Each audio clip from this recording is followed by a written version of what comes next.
नमस्कार मित्रांनो, तर स्वागत आहे तुमचं माझ्या यूट्यूब चॅनलमध्ये. माझं नाव विकास गाडगे आणि आज आम्ही चाललेलो आहे त्र्यंबकेश्वरला, नाशिकला महादेवाच्या दर्शनासाठी. कारण आज आहे रविवार 15 तारीख, आज महाशिवरात्री, त्याच्यामुळे दर्शनासाठी चाललेलं आहे. आमच्या काय फोर व्हीलर नाही बाबा, त्यामुळे आम्ही चाललेलो एस टी स्टँड, आपली एस टीने नाशिकच्या इथून नाशिकला जाणार, नाशिकवरून मग त्र्यंबकेश्वरला जाणार. आता आम्ही जावडी जायला, त्याच्यामुळं एस टी स्टँड आमच्या घरापासून 12 किलोमीटर असल्यामुळे आम्ही आता एस टी स्टँडला आलेलो आहे. पत्ता भाऊ आपल्यासोबत इथे आज दोघं चाललेले आहे बसने मस्त आहे की. तिथं पूजा पण करायची आहे आम्हाला, ती पूजा पण करणार आहे आम्ही. आता हे आमच्या बाबा याला सासत जायची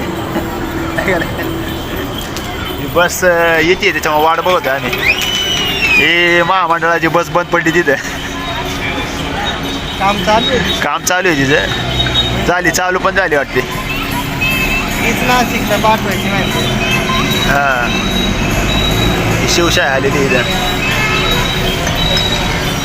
210 किलोमीटर. त्याच्यामुळे आमचं ठरलं होतं पहिलं टू व्हीलरवर जायचं. म्हणलं टू व्हीलरवर एवढं लांब जायचं, मग अंगुखाची काम आहे का, एवढं लांब जायचं दोघांना म्हणल्यावर टू व्हीलरवर सोपं नाही. आणि तिकडे जाऊन दर्शनाला परत लाईनला लागायचं, ते पण सोपं नाही. तिथं पण दर्शनाला उभं राहून दर्शन करावं लागणार आहे का. त्यामुळे आम्ही ठरवलं का डायरेक्ट आपल्या बसने जाऊ, मस्तपैकी बसून. लोक उलट टू व्हीलरने जातात. एक दिवस मुक्काम आहे. हां, एक दिवस मुक्काम आहे आमचा. तर लोक टू व्हीलरने जातात, लाख रुपयाच्या टू व्हीलरवर, 10 लाख रुपयाच्या फोर व्हीलरमध्ये. आम्ही डायरेक्ट 50 लाख रुपयाच्या याच्यात जाणार आहे बसमध्ये. विषय सोपा नाही विषय नाही, आयडिया आमचा विषय. त्याच्यामुळे आम्ही काही टेन्शन घेत नाही.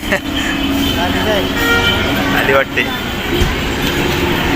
चला तुम्हाला पुढचा प्रवास दाखवतो कसं आहे कसं नाही. याच्यामध्ये आम्ही सगळं सांगणार नाही का, डिटेलमध्ये काय काय किती खर्च येतो ते पण सांगू तुम्हाला. जर बसने जायचं असेल तर नाही का, किती खर्च येऊ शकतो तुम्हाला दर्शनासाठी.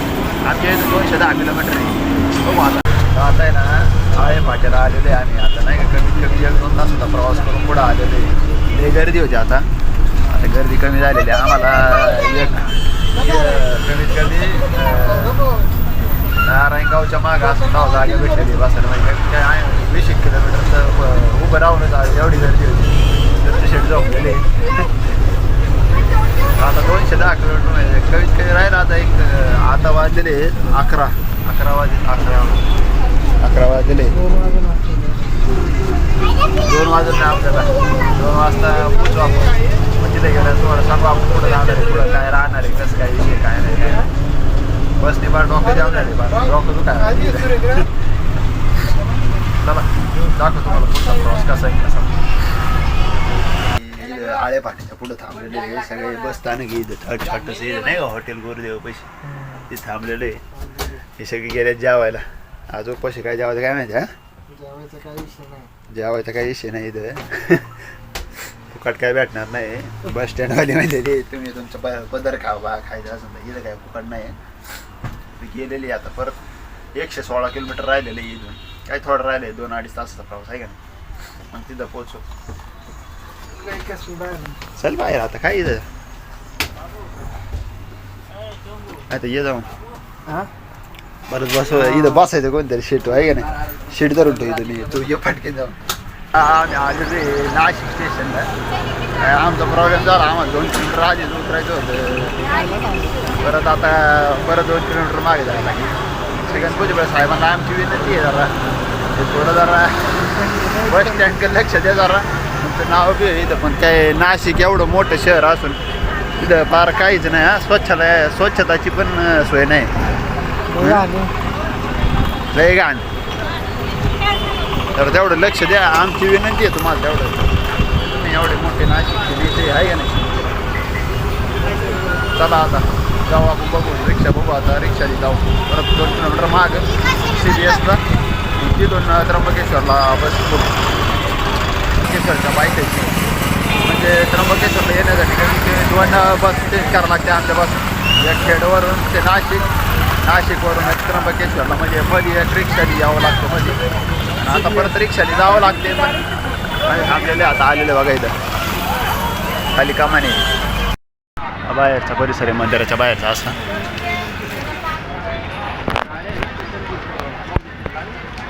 बाहेरची बिल्डिंग आहे आणि जवळच राहिले मंदिर. आता हे दोघं चाललेत पुढं.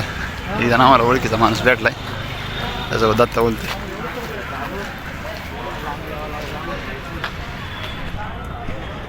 जवळ आलेले आहे आम्ही. जसं जसं मंदिराच्या जवळ जाईल तसं तसं गर्दी वाढत झाली आहे. त्याच्या बाहेर आलेली दर्शन घेतलेले आता आतमध्ये काय सोडलं नाही. आम्ही काय करणार आहे आज थांबणार आहे. मग काय करणार आता रूमवर जाणार 3 वाजता दर्शनासाठी परत येणार. बघू जावं गर्दी राहते. आज महाशिवरात्री असल्यामुळे गर्दी रूमवर जाऊ उद्या सकाळी आलेले रूमवर. त्या रिक्षावाले सोडलेले आम्हाला याची रूम येईल बसलेले. आता आम्ही मस्तपैकी फ्रेश होणार आता. बघू जेवण बिवण करायचं कुठेतरी आहे की नाही. आज उपाशी त्याला आहे की नाही. मला पण उपाशी आहे पण मला कंट्रोल होत नाही जेवण खाय. त्याच्यामुळे मग मी काय करणार आहे संध्याकाळी बघू आहे की भेटू तुम्हाला थोड्या टायमिंगने. पाण्याच्या बॉटल घेतलेल्या आहे. तिथं रूम आहे आमची. तिथून बघू शकता. हा मठ आहे इथं शेजारी. मागाशी आम्ही उतरलो होतो आणि ती पुढं व्हाईटवाली बिल्डिंग दिसते. तिथं आम्ही रूम म्हणजे तिथं होम करायचा ना तिथंच रूम आहे म्हणजे. आणि इथं शेजारीच पुढं असं वाटतं का सगळं किल्ल्याचे गड किल्ले सगळे महाराजांचे. हरिहरला प्लॅन चालला आहे आमचा जायचा. तर बघू आता काय विषय कसा. आता नंतर रूमच झोपलेला आहे आता. चला आता वाजले 6:54 झालेले. 7 वाजायला आले. आता आम्ही बाहेर आलेलो आहे कारण नाही का जेवण जेवण यावं. कारण दिवसभर तर काही जेवढं नाही. नुसतं त्याला नाश्ता करत थोडं खावतं त्याच्यावर दिवस लागलं. बघू आता दुकान शोधतं आणि याला तर उपास येते आज. थोडं अर्धा तास हिंडतो आहे. तिथं नुसतं मेडिकल काय नाही का राहून काय कपड्याची दुकानं परत हां त्याची. जेवायला काही जेवायला लय आवडतं. जेवायची परिस्थिती आवडते. बाकीची दुकानात मोकार आहे पण जेवायची दुकान येत पण नाही. त्र्यंबकेश्वरला जेवायचं दुकान टाकावं ना एखादा. वाजले आज तारीख आहे 16 तारीख आणि आता वाजलेली 3. आता आम्ही चालू दर्शनासाठी. कारण काल आम्ही दर्शनाला गेलो होतो पण तिथं त्र्यंबकेश्वरला गर्दी असल्यामुळे आता होम करायचं म्हणून आम्ही आज थांबलो होतो. त्याच्यामुळे आता आज 3 वाजता दर्शनाला चालेल. मग आल्याच्या नंतर हो तर चला तुम्हाला दाखवतो दर्शन कसे लेट झाले वगैरे. लाईट बंद करून येतो आम्ही आता दर्शनासाठी. आता येतो ना आम्हाला 1 किलोमीटर चालत जायचं आहे म्हणून. आम्ही दोघंच 3 वाजता उठले. रस्त्याला नाही हां. सुमसाम एरिया आहे बाई सुमसाम. दर्शन तर झालंच बाई आहे की नाही. दर्शनाशिवाय नाही हां. आता इथून जाणार आम्ही कुंडात स्नान करणार आणि मग दर्शनाच्या लाईनला लागणार आहे की नाही. म्हणलं आम्हीच आले फक्त हां. सगळीच गर्दी आहे इथं. मस्त लाईटिंग विटिंग पडली का इथं आलेली आगुळ करून. आता पक्क गारवा ते दत्तून आगुळ करते इथं. करा ओढ हात तर का माझ्या डायरेक्ट का लई थंडी आहे. बेकार थंडी पुढला काय धावून आम्ही मस्तपैकी दर्शनासाठी कपडे बिपडे नवीन घालून मस्तपैकी आता गंजला येतो. थंडी वाजत होती रे. आंघोळ केल्या आता गेल्या गेली थंडी काय नाही राहिली थंडी बिंडी. आता एकदम ओके. दर्शनाला यायचं असं तर असंच आहे. 1 दिवस आधी आहे मस्तपैकी सकाळचं आंघोळ बिंघोळ करून मस्तपैकी मग मंदिरात जा आहे का नाही दर्शनासाठी. आणि म्हणलं आम्हीच आहे लय लोक येतात पण हां लय मस्तपैकी आता महादेवाचा आहे का नाही लावलेलं आहे मस्तपैकी. चालेल दर्शनासाठी मंदिरापाशी आता आम्ही कळशी चप्पल बिप्पल काढून आहे ना घेतलेलं आहे आपले नाही का. बेलाचं पाणी लाईन लागून दर्शनाला लागलं नाही. दर्शनासाठी जाणार काय लावलेलं आहे. आता परत इकडून पायऱ्यांनी वर हां. इकडून आखा आलो आता इकडून पायऱ्यांनी वर परत. मंदिर बघा आतमध्ये असं. ओम नमः शिवाय. अगं तिथं लाईव्ह चालू आहे. इकडं अख्खं जाम होतं खाली अख्खं आतमध्ये आतमध्ये आता लाईव्ह चालू आहे.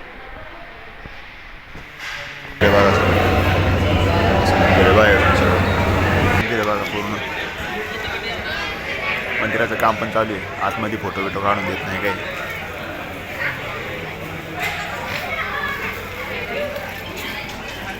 अपोजिट साईड मंदिर असं दिसते. सकाळ सकाळ दर्शन चांगले झालेले आहे आमचं, आहे का नाही? फोटो काढायचे काय? सकाळ सकाळ बारीला लागून आमचं दर्शन झाले. कसलं भारी सगळ्यांचं पिंक असा. त्याच्यामुळे लवकर या दर्शनासाठी आमचं, ऐका तुम्ही. मंदिरावर ना कळसची तुम्हाला एक सांगतो. हा जो पहिला दिसतो हा ब्रह्मा, दुसरा दिसतो तो विष्णू आणि शेवटे तो वरचा तो महेश्वर. असे 3 कळस मंदिरावरती आहेत. आणि मंदिर सगळं म्हणजे नाही का इतिहासकालीन जुनं सगळं इतिहासकालीन मंदिर आहे. इकडे एक महादेवाचं जे आपला नंदी असतो त्याचा एक कळश आहे इकडं. असं बाहेरून मंदिर आहे सर्व. दर्शनाला येताना कधी पण नाही का. आज काहीच गर्दी नाही आहे, काहीच. सोमवार असून पण काहीच गर्दी नाही. काल महाशिवरात्री होती म्हणून गर्दी होती, पण आज सोमवार आहे तरी पण म्हणजे नाही का असं दर्शन झालं पाहिजे एक नंबरमध्ये असं मला वाटतं, आहे का नाही. सकाळ सकाळ एकदम फ्रेश होऊन आंघोळ बिंघोळ करून आम्ही दर्शनासाठी आलेले. सगळी लायटिंगच लावलेली आहे त्याच्यामुळे काय फोटो चांगले येत नाही इथे. इकडे लायटिंग लावलेली त्याच्यामुळे काही येत नाही जास्त. त्या बाहेर पण पिंड आहे त्रिशुले. आता चाललो आम्ही बाहेर. दर्शन झालेले आता आम्ही रूमवर मस्तपैकी दर्शन घेऊन, आहे का नाही. आता झोपा. आता मला झोप यायला आली. झोपतो मस्तपैकी, मग भेटतो नंतर. सगळं उरकलेले आम्ही आले जेवायला. आता निघाले. आमचं उरकलं होतं 12 वाजता, आता 12:30. आणि आम्ही सकाळी दर्शन घेऊन 4:30 वाजता रूमवर आलो. आणि फोन सुरू केला आहे 9:30 वाजता. 9:30 ते 12 वाजेपर्यंत चालला. आणि आता चालू घरी. सगळं झालेले आता दर्शन बिर्शन सगळं घेऊन सगळं झालेले. आता चालू घरी आहे. आता इथून जाणार CBS म्हणजे झाला बस स्टँडला. बसवरून डायरेक्ट नाशिक बस पकडून राजगुरुनगरला. राजगुरुनगरून डायरेक्ट घरी.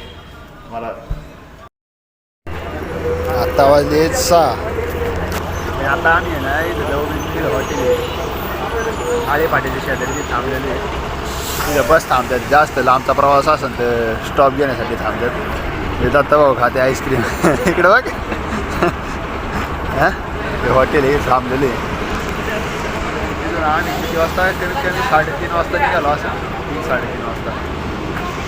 आणि आता इथं पोहोचलेले. अजून कमीत कमी इथून 70-80 किलोमीटर आहे का नाही राजगुरुनगर.